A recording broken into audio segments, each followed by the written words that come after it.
Hi, it's Caitlin, and I'm here today with some new polishes from Painted Polish. So today at 5 p.m. Pacific Standard Time, you'll be able to pick up the new At Sea Volume 6 collection, which includes 7 really cute aquatically named and themed polishes, as well as their 2 10th anniversary polishes. Which leads me to say a big congratulations to Alexis on 10 years of Painted Polish. That's an incredible accomplishment. And I don't know, I guess anything else you need to know will be down in the description, and let's just get into the swatches. Let's take a look at Slammin' Salmon first, which just so many props to Painted Polish for naming this one Slammin' Salmon. That is like the funniest name ever, and I just picture like a giant salmon flopping on a rock. Anyway, this one is obviously a salmon, peachy kind of coral crelly base, and it is just loaded with a assortment of gorgeous little micro glitters. We've got some blue, we've got some yellow, some purple. There's just a whole bunch going on in there, but they come out super easily on the brush. I didn't have to shake this around, I didn't have to fish. It just came out perfectly in 2 coats.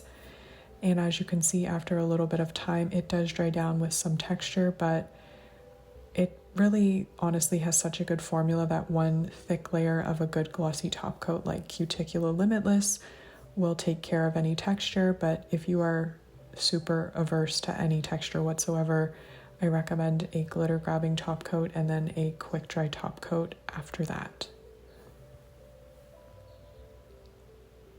And here we have the sibling to this one, I guess. This collection is sort of alternating between a turquoise base or a teal base and a coral peachy base. So this is the teal green crelly base, and as you can see, it's packed with fuchsia, aqua, lilac, purple, and lavender metallic glitters, as well as some turquoise holographic glitters. And once again, it has a fantastic formula. You can just see how many glitters came out with minimal effort on the first coat. And then on the second coat, I achieved full opacity, and I think most people will. It just has that good of a formula.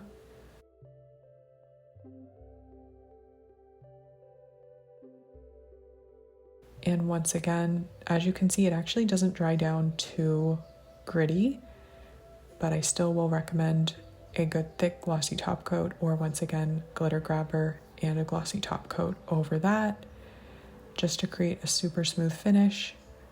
But this one is really bright, and those little glitters work so nicely with the base. And here we are back to the corally salmony shades. This one is another one with a great name called Shrimply the Best, which I just think is so hilarious. And this one is a really beautiful, I mean, honestly, it's leaning mostly orange. It might have a touch of coral to it, but it's reading on my skin tone as a coral leaning orange. And this one is packed with some tiny little micro glitters. They're holographic and gold. And as you can see, I had great coverage on the first coat with this crelly base, but it obviously needs a second coat for full opacity. And this one will dry down with a bit of texture. It's kind of got like a sandy texture, and you will want a glossy top coat, so I'm using Cuticula Limitless to smooth everything out. And this one really sparkles in the sun. It does a beautiful job of catching the light, and it's just super twinkly and pretty.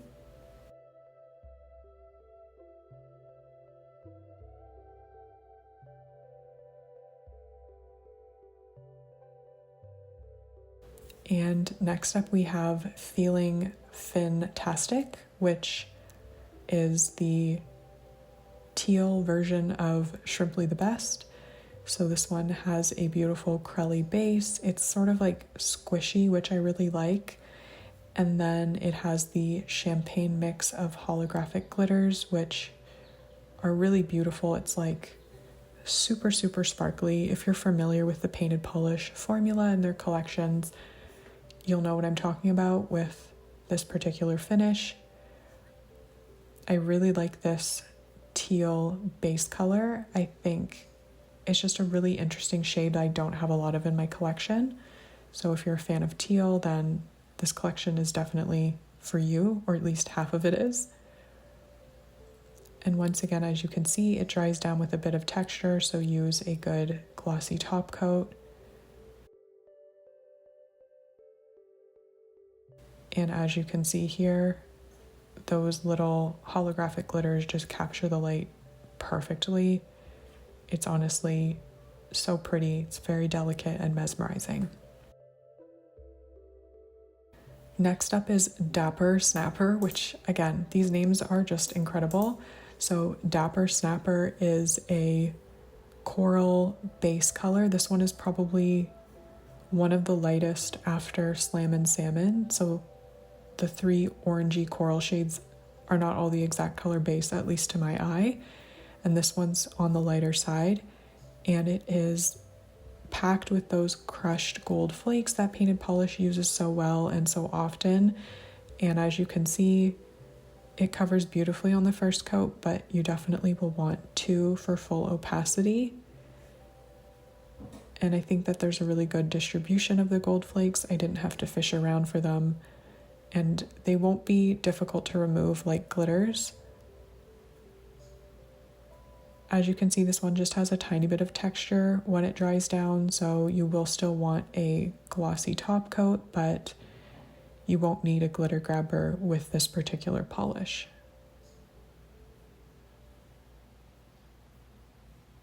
To me, this is a really classy, classic summer combination. Moving along, we have the teal flake polish, and this one is a teal green crelly base with pink and gold metallic flakes.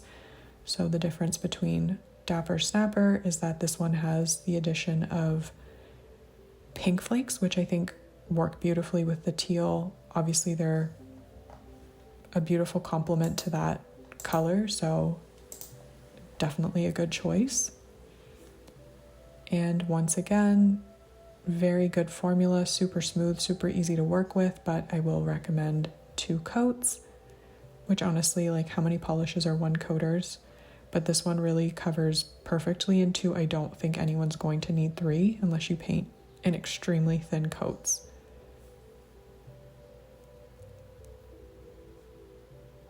So this one, again, dries down with a tiny bit of texture. It won't be difficult to remove, but those flakes just stick off a little bit, so you will want glossy top coat to smooth everything down.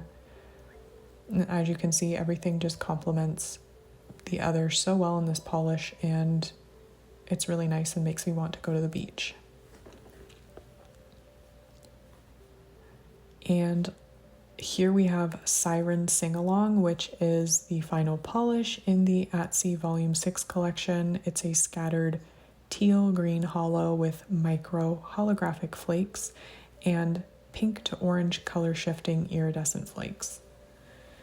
Again, it has a fantastic formula. This one is definitely on the squishier side of the crelly spectrum, and it's definitely leaning more Kelly green than a teal in my limited ability to describe colors, but this one, as you can see, it's definitely leaning more towards green than teal. And it also builds up beautifully in 2 coats. Again, I think most people are going to get opacity in 2 coats, and the pink orange color shifting iridescent flakes do a really nice job of shifting around in the base color, so it's just a really beautiful complement. And of course, hollow, who doesn't want hollow in their polish? So I'm just applying Cuticula Limitless top coat to smooth everything out. This one will not be difficult to remove at all, and you can see how twinkly this one is. It's just a really a really nice mix. And last but not least, we have their 10th anniversary duo. This one is Here's to 10 Years. And this one is a beautiful shade of blue. It's sort of that like lapis, or I guess lapis is the anglicized version of pronouncing it. But it's just a really beautiful shade of blue. And this one is actually a thermal. If you'll remember their spring collection they did a while back, it's that same kind of formula with a solid color base when cold, and then when it warms up, it goes clear, and there's crushed gold flakes in here. This one has a really good formula as well, no surprise. To me, it was opaque in 2 coats in its cold state, but in the warm state, it's clear, so it really is never going to be opaque because it's clear. So as you can see, it does dry down with some texture. Thermals also tend to dry down dull. I think this would look fantastic matte, but I've opted to make it glossy. And you can see I'm sort of in a mid state between cold and warm. And this is it when I'm mostly warmed up. I think I put my hand in front of a hair dryer to warm it up. And you can really see the gold flakes when it's warm. And this is it in 2 coats plus top coat. When it is in its cold state, it might get a bit darker, but it was a hot summer day. And last but not least, the second half of the duo is Here's to 10 More, which I really do hope Painted Polish is around for 10 more years. They're just an awesome brand. So this one is a gorgeous, vibrant Kelly green when cold, and it is packed with those gold flakes. And again, fantastic formula. It goes on super, super easy. I will recommend 2 coats. I don't think you'll need more than 2. And then another thing to note, I know some people are hesitant about thermals because they can change color when they get older, but because this has a clear base when warm, it will more than likely, if you store it properly, which is in a cool, dark space, it will stay the shade of green when it's cold, or probably like the mid state. So this is it. Midway transitioning, it turns this lighter green, almost sea foamy. And then my tips were warming up, and eventually you will see it when it is completely hot. It just has a touch of green to the base. I'm really curious to hear which of those polishes you might be picking up. If I had to pick my favorite, it would probably be Slammin' Salmon. I think the name is hilarious, and it's also really pretty. I like the combination of the glitters in that base. It's just really different in my collection. So let me know if you're planning on picking anything up from the Painted Polish shop. Wish Painted Polish a happy 10th anniversary, and have a great day wherever you are. Hopefully I'll see you next time. Bye.